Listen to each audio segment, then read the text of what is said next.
disciple de Jésus-Christ, son enseignement n'est pas quelque chose d'optionnel. Pour le disciple de Jésus-Christ, l'enseignement de la parole, ce n'est pas à prendre ou à laisser. Pour le disciple de Jésus-Christ, en fait, sa réponse à l'enseignement de Jésus-Christ démontre s'il est disciple de Jésus-Christ ou non. Lorsque Jésus nous enseigne, lorsque la parole de Dieu nous enseigne, ce n'est pas à nous comme disciples de dire ça fait mon affaire, je l'accepte et puis je le suis, je le prends. Et je mets de côté ce qui ne fait pas mon affaire. Vous savez, c'est une chose d'entendre la parole de Dieu, mais c'en est une autre d'y obéir. C'est une chose d'entendre la parole de Dieu, c'en est une autre d'y obéir. Pourtant, c'est seulement en obéissant à la parole de Dieu que l'on peut obtenir les résultats solides pour notre vie. C'est seulement en le faisant. Christ n'est pas venu nous annoncer quelque chose.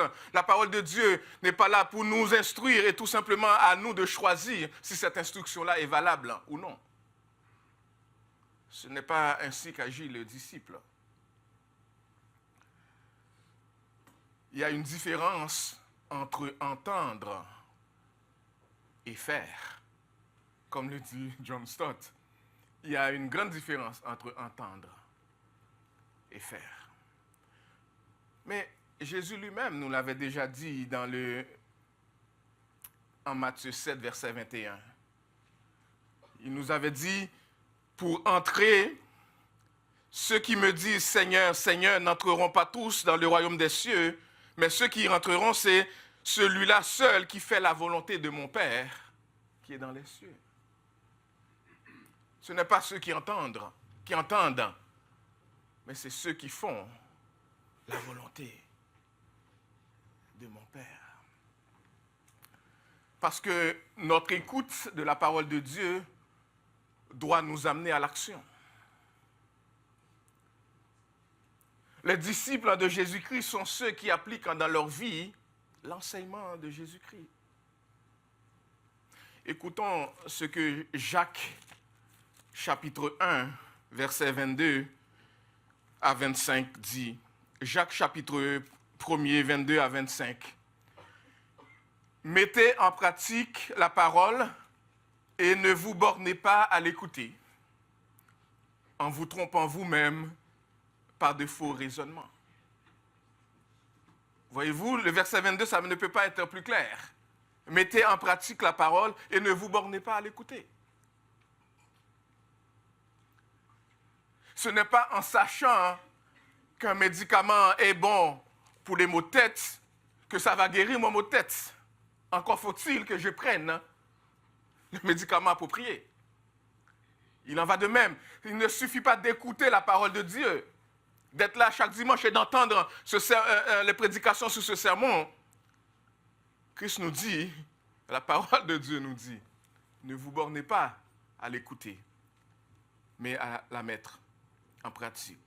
Car si quelqu'un écoute la parole et ne la met pas en pratique, il est semblable à un homme qui regarde dans un miroir son visage naturel et qui, après s'être regardé, s'en va et oublie aussitôt qui il était. Si on va devant le miroir pour regarder, c'est parce qu'on veut voir est-ce qu'il y a quelque chose à corriger. Et si on voit quelque chose à corriger, on veut le corriger avant d'oublier. Sinon, ça ne sert à rien d'aller devant le miroir. Et c'est ce que le texte nous dit.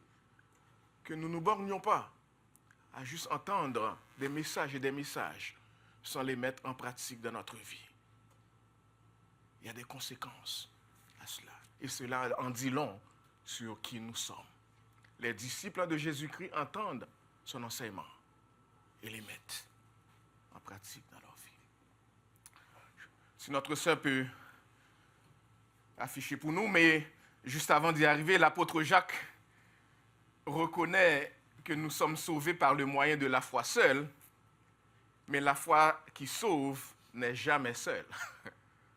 La foi qui sauve n'est jamais seule, elle est accompagnée des œuvres que Dieu a préparées d'avance pour nous.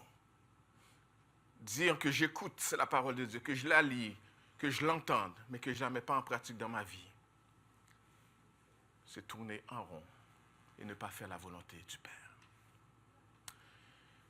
Paul Washer a écrit ceci.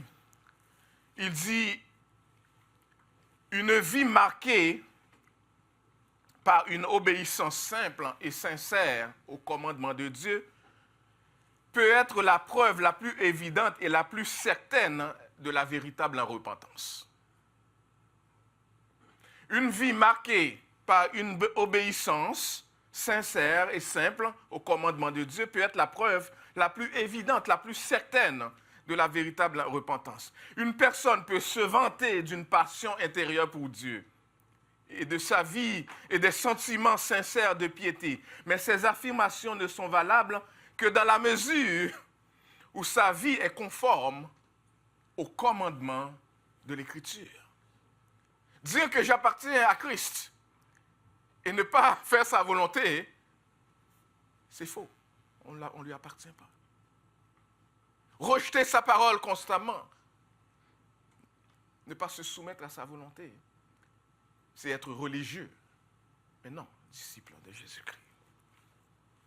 Écouter l'enseignement de Jésus sans l'appliquer à notre vie, c'est le juger inutile ou même non approprié pour nous. Ce qui serait l'attitude d'un faux disciple. Le disciple suit son maître, marche dans les pas de son maître, obéit à son maître.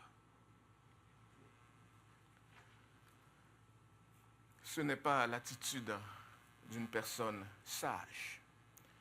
Justement, le passage qui fera l'objet de notre prédication nous parle ce matin de deux groupes distincts. Il y a ceux qui font preuve de sagesse, et ceux-là sont peu nombreux, nous l'avons vu au verset 14, qui sont sur le chemin resserré. Et il y a les personnes qui sont insensées, qui sont nombreux, qui marchent dans la route large, sur le chemin spacieux, mais qui se dirigent vers la perdition. Regardons le texte de ce matin qu'on trouve en Matthieu chapitre 7. Je lirai pour nous les versets 24 à 27. Matthieu 7, 24 à 27. C'est pourquoi quiconque entend ces paroles que je dis et les met en pratique sera semblable à un homme prudent qui a bâti sa maison sur le roc. La pluie est tombée, les torrents sont venus, les vents ont soufflé et se sont jetés contre cette maison, et elle n'est point tombée, parce qu'elle était fondée sur le roc. Mais quiconque entend ces paroles que je dis et ne les met pas en pratique sera semblable à un homme insensé qui a bâti sa maison sur le sable. La pluie est tombée, les torrents sont venus, les vents ont soufflé et ont battu cette maison. Elle est tombée et sa ruine est grande. Et sa ruine est grande. Alors Seigneur, rends-nous sages par la sagesse que tu donnes en Jésus. Pour que lorsque nous lisons ta parole, lorsque nous méditons ta parole, lorsque nous entendons la prédication de ta parole, que cela ne fait pas que glisser sur nous, mais que nous puissions avoir la sagesse pour la mettre en pratique, que cette parole nous transforme à salut, pour la gloire de ton Saint-Nom et pour notre bénédiction à chacun, dans le nom de Jésus. Amen. Amen. Regardons un peu en détail notre texte, qui commence avec le verset 24, c'est pourquoi. Vous savez, c'est pourquoi c'est une référence et la conclusion à ce que Christ a déjà enseigné. Lorsqu'on dit c'est pourquoi, on revient à ce qui a été enseigné pour quasiment conclure ce qui a été dit. Et Jésus poursuit en disant quiconque. Et là encore, c'est important de saisir chaque mot. Quiconque. Quiconque, ça veut dire quoi? Ça exclut toute exception. Toute personne. Ça englobe tout le monde. Il n'y a pas d'exception. Et ce qui va être dit, ça concerne tout le monde. Quiconque. La même exigence est pour tous. Toute personne qui écoute la parole de Dieu et qui la met en pratique est comparée à une maison bâtie sur le roc. Toute personne. Peu importe son statut. Peu importe son origine ethnique. Si quelqu'un entend la parole de Jésus, entend la parole de Dieu et la met en pratique dans sa vie, cette personne est comparée à un constructeur qui bâtit sa maison sur le roc. Lorsque la pluie, et il faut comprendre ici, lorsque le texte fait référence à la pluie, on parle ici de la pluie torrentielle. Ça ne parle pas d'une pluie douce qui tombe et qui ne fait pas de dégâts. Le texte fait référence lorsque la pluie torrentielle, lorsque les vents violents vont souffler, lorsque les torrents vont passer. Qu'est-ce qui arrive à une maison construite sur les rocs? Elle tient.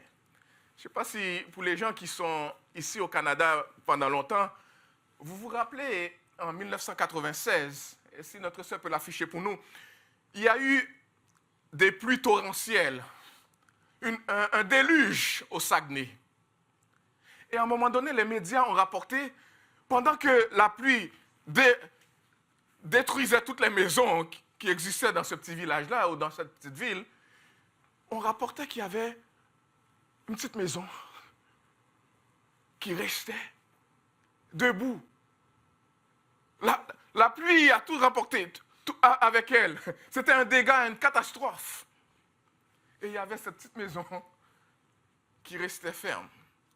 Et ce qu'on a remarqué, c'est qu'elle était construite sur le roc. Les vagues du déluge ont passé. Ça a emporté avec lui, avec elle, toutes les maisons. Mais il y en a une qui était solide assez pour ne pas être emportée. Et c'est l'image qu'on devrait avoir devant nous ce matin. C'est l'image qu'on devrait avoir devant nous. Il faut comprendre aussi un peu le contexte. Jésus était proche du lac de Galilée quand il enseignait ses disciples. Proche du lac de Galilée, là où le sable sur les rives paraît rassurant pendant la chaleur de l'été. Ça paraît être ferme. Et ce que Jésus nous dit,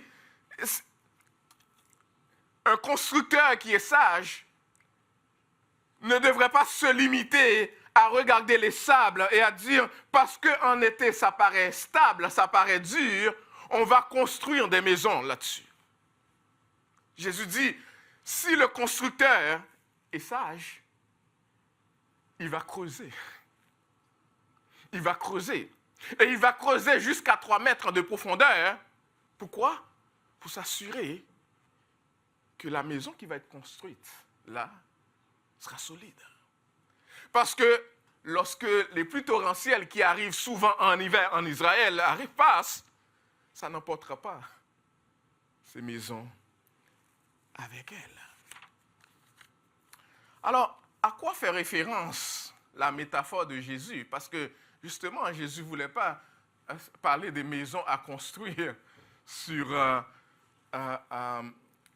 le sable et le roc proche du lac de Galilée. Il faut comprendre, chers amis, que Jésus utilise ici une métaphore. Et dans la métaphore, la maison désigne la vie d'une personne, la vie d'un être humain, la vie spirituelle de quelqu'un. Cette maison que l'on construit tout au long de notre vie. Cette maison qui est permanente jusqu'à ce que Dieu nous appelle à lui ou jusqu'à la mort. Et la pluie la pluie torrentielle, les vents et le débordement des fleuves. Ça réfère aux épreuves de la vie présente, mais plus particulièrement au jugement divin, au jugement final. Et le texte est en train de nous dire, si notre vie n'est pas construite en ce Christ, il va arriver un jour où on ne tiendra pas. Et ça serait la fin pour nous. À moins que notre vie soit assurée en Christ. Il y a une métaphore. Il faut comprendre le texte dans le sens de la métaphore, mais tirer le bon enseignement. Jésus nous enseigne que seule la maison bâtie sur le roc, qui désigne l'obéissance à la parole de Dieu, tiendra au jour du jugement. Seulement. Vie bâtie sur le roc. Parce que, chers amis, l'obéissance à la parole de Dieu, c'est la preuve de la vraie repentance. Obéir à la parole de Dieu, c'est la preuve de la vraie foi. C'est la preuve qu'on fait partie du royaume. C'est la preuve qu'on est disciple de Jésus-Christ. Le disciple, c'est celui qui écoute son maître. Si je n'écoute pas mon maître, mon Seigneur, qui est Jésus, comment reconnaîtrons que je lui appartiens? Et nous avons souvent lu ce texte qui dit, vous m'appelez maître. Et je le suis. Mais si je suis votre maître, pourquoi vous ne suivez pas mon enseignement? Pourquoi?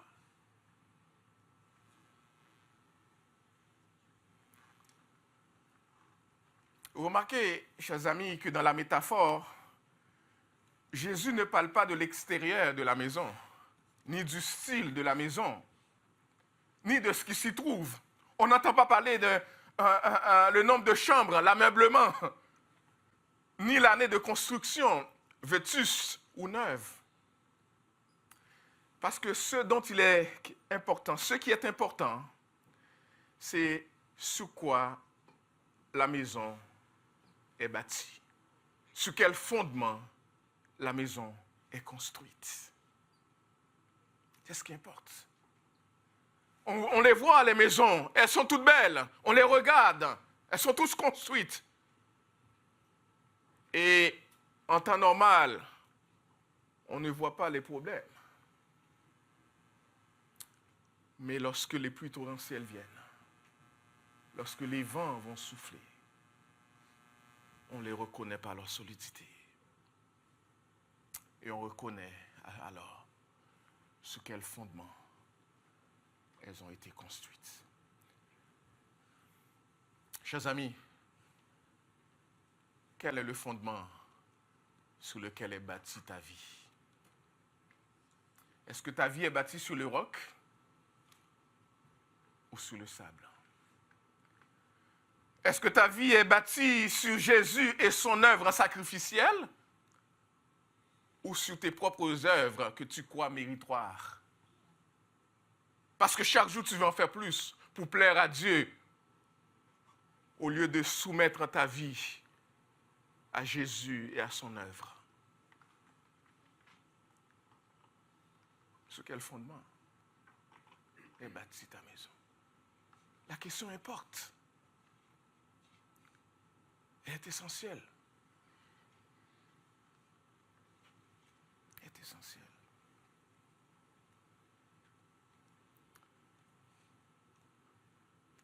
Si tu veux pouvoir résister, un peu comme cette maison qu'on a vue tantôt, tu as besoin de construire ta vie sur le roc solide. La maison de l'homme sage est construite sur le roc. Et l'homme sage construit sa maison sur le roc parce qu'il entend et met en pratique les paroles de Jésus. Ainsi, quelle qu'en soit l'apparence de notre maison, neuve ou vieille, grande ou petite, meublée ou non, nous sommes appelés à construire sur un fondement solide. Peu importe ce qui marque notre vie ici-bas. Peu importe la longueur de vie que Dieu nous appelle à vivre. Il y en a qui vivront jusqu'à 100 ans. Il y en a peut-être 50. Il y en a que Dieu appelle très très jeunes. Peu importe la durée de ta vie. Ce qui importe, c'est sur quel fondement elle aura été fondée. Il n'y a pas une évaluation différente pour ceux qui ont vécu plus longtemps. La même exigence est pour tous. Quiconque. Nous sommes appelés à écouter la parole de Dieu et à la mettre en pratique. Cela ne veut pas dire que l'aspect de notre vie n'a pas d'importance, les autres aspects n'ont pas d'importance. Mais ce que Jésus aimait, ce que Jésus nous dit ici, c'est le fondement est plus important que toute autre chose. Le fondement est la chose qui donne la stabilité à tout le reste. Lorsque le fondement est solide, on n'a pas à s'inquiéter. Et même si notre vie est marquée par les pluies torrentielles, qui sont des épreuves, des rudes épreuves, des difficultés, des afflictions, des circonstances difficiles qui marqueront notre vie, même si ces choses viendront, parce que nous sommes branchés, nous sommes fondés sur le roc solide qu'est Christ, nous n'avons rien à craindre. Et c'est ça l'assurance. C'est ça l'assurance du chrétien, du disciple de Jésus-Christ.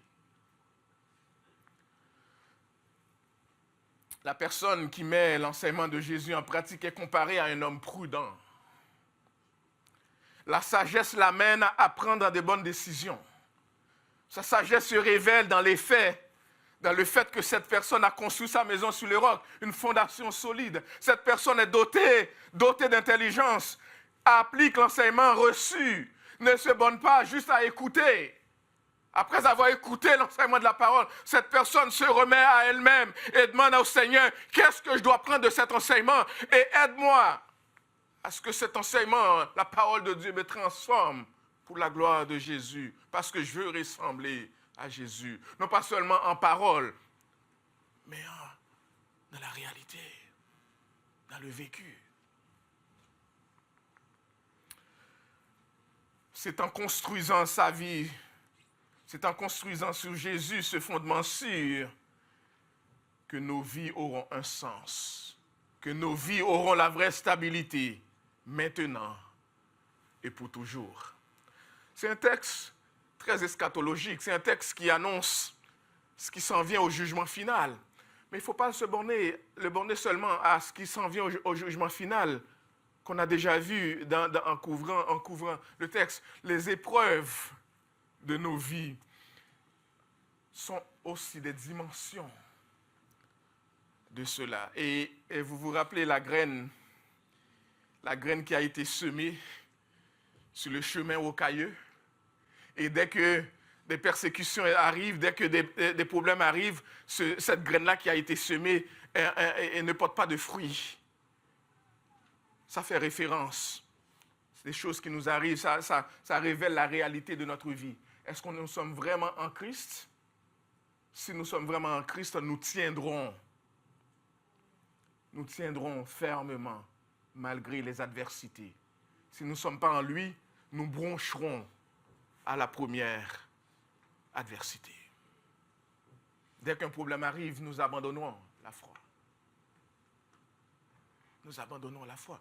Parce que nous étions en lui à l'église. Nous étions religieux, mais pas en Christ. Nous étions présents dans les activités de l'église, mais notre vie n'était pas en lui. Lorsque les problèmes arrivent, personne ne nous voit.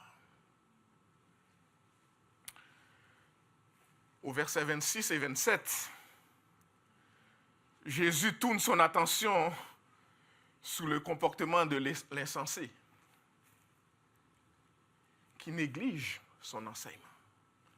Parce que celui qui néglige l'enseignement de Jésus-Christ est un insensé, au terme même de la parole de Dieu. Mais quiconque, et voyez-vous, c'est les mêmes paroles qui vont être utilisées, mais quiconque, donc il n'y a pas d'exception non plus. Il n'y a pas d'exception côté positif, il n'y a pas d'exception côté négatif. Quiconque entend ces paroles que je dis et ne les met pas en pratique sera semblable à un homme insensé. C'est quoi qu'un insensé fait? Il bâtit sa maison sur le sable. Un insensé n'est pas prévoyant. Un insensé, c'est celui qui dit, je vais remettre ma vie à Christ le lendemain, l'année prochaine, comme s'il pensait qu'il avait le contrôle sur sa vie. Je vais faire la volonté de Dieu, le temps viendra, quand je serai plus vieux. Et le lendemain, Dieu l'appelle à lui. Et il se rend compte, c'est trop tard. L'insensé, c'est celui qui dit, j'ai assez travaillé. Regardez, mes greniers sont remplis. Je vais aller maintenant vivre, jouir de ma vie.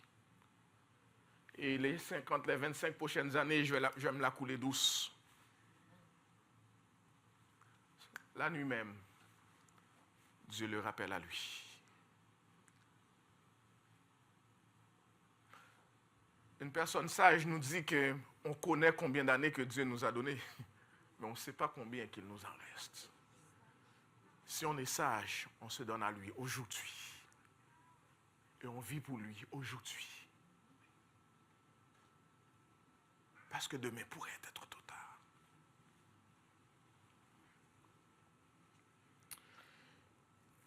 Il bâtit sa maison sur le sable.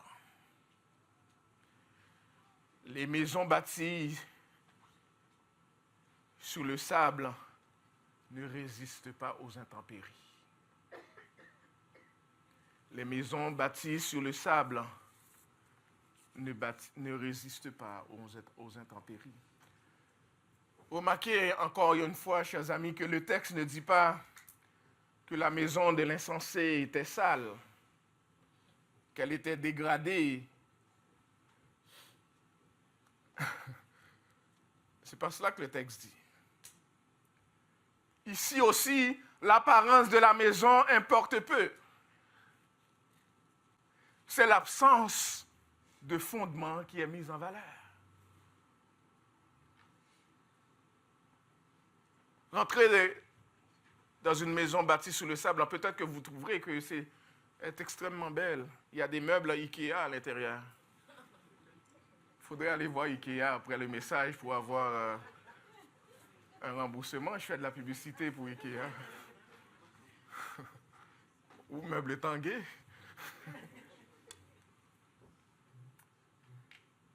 Mais ce n'est pas ça qui fait le fondement de la maison.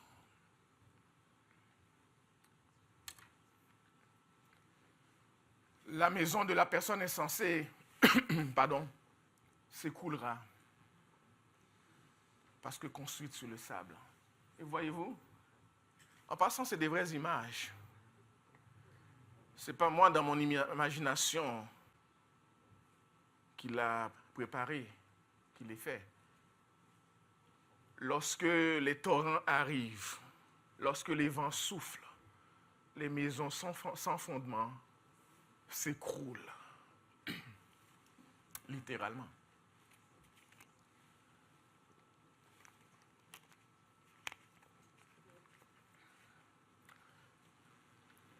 Alors, chers amis, c'est important de savoir que, selon l'enseignement biblique, Jésus-Christ est le rocher sous lequel il faut bâtir sa vie. Si je n'ai pas encore été clair en le disant, Jésus-Christ est cette fondation solide sur laquelle nous avons besoin de construire notre vie. 1 Corinthiens chapitre 10, verset 4 nous dit, 1 Corinthiens chapitre 10, verset 4, c'est écrit, ils ont bu, les ancêtres du peuple d'Israël, ils ont tous bu le même breuvage en spirituel, car ils buvaient à un rocher spirituel qui les suivait, et ce rocher était le Christ. Le rocher était le Christ. 1 Corinthiens, chapitre 3, verset 11, nous dit aussi, 1 Corinthiens 3, 11, car personne ne peut poser un autre fondement que celui qui a été fondé, savoir Jésus-Christ. Tu veux un fondement solide sur lequel bâtir ta vie? Mets ta foi en Jésus-Christ. Fais confiance à Jésus-Christ. Remets-toi totalement à lui. Vivre pour lui plaire. Marcher en obéissance à sa parole.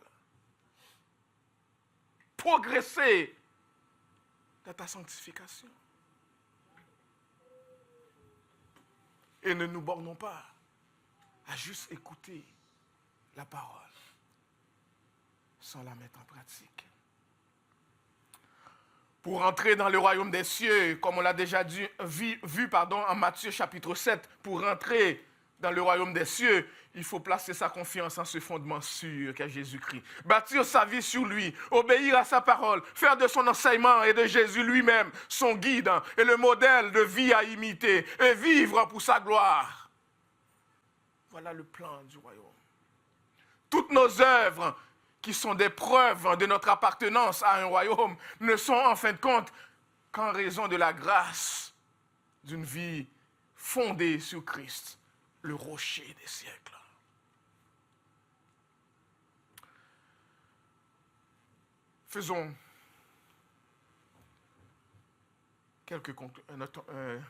Apportons notre conclusion à ce message ce matin.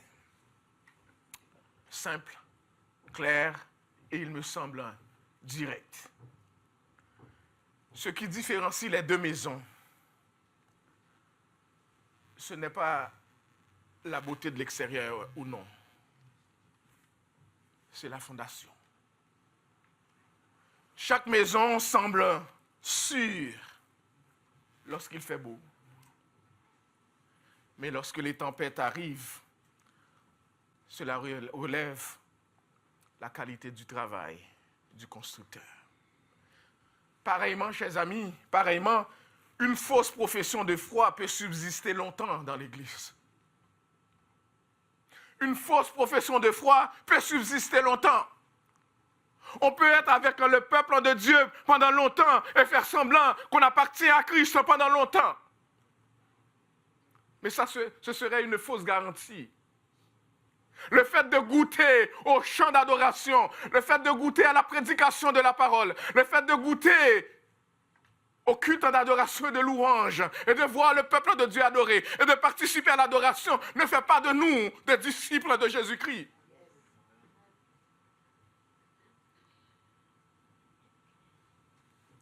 La maison paraît belle lorsqu'il fait beau, mais il viendra un temps où les tempêtes vont frapper. N'attendez pas que la tempête frappe pour bâtir ta maison sous le roc solide qu'est Jésus-Christ. Parce que peut-être il serait trop tard pour toi.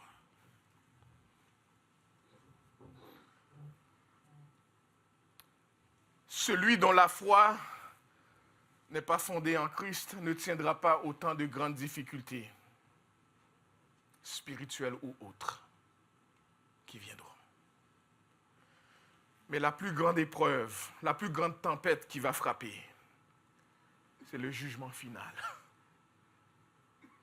La dernière tempête. Lorsque cette dernière tempête aura frappé, elle amènera le peuple de Dieu à jouir de la présence du Seigneur et les faux semblants à la destruction éternelle. Ce sera trop tard. Et ceux qui vont crier « Seigneur, Seigneur !» Christ va répondre « Je ne vous ai jamais connu. Retirez-vous de moi. Retirez-vous de moi. » Warren Wiersbe a dit ceci, si on peut l'afficher pour nous. Toute profession de foi, c'est la prochaine citation, toute profession de foi sera mise à l'épreuve devant Dieu.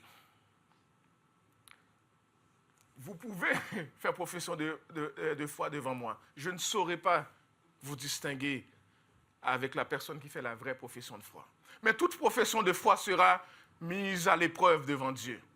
Ceux qui auront placé leur confiance en Christ, éprouvé leur foi par leur obéissance, n'auront rien à craindre. Si c'est le cas pour vous, réjouissez-vous dans le Seigneur. Et réjouissez-vous. Et réjouissez-vous.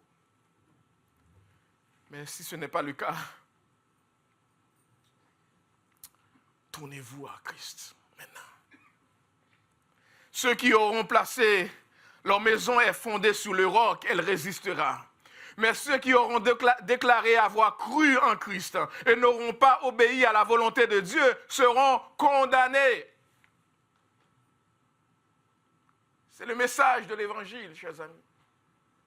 Et c'est toujours une grâce d'être exposé aux avertissements de Jésus-Christ. C'est une grâce d'entendre en Christ nous dire, voici qu'est-ce qui va arriver si vous écoutez la parole ou si vous ne l'écoutez pas. Et vous qui l'écoutez aujourd'hui, qui n'êtes pas à Christ, le message est pour vous.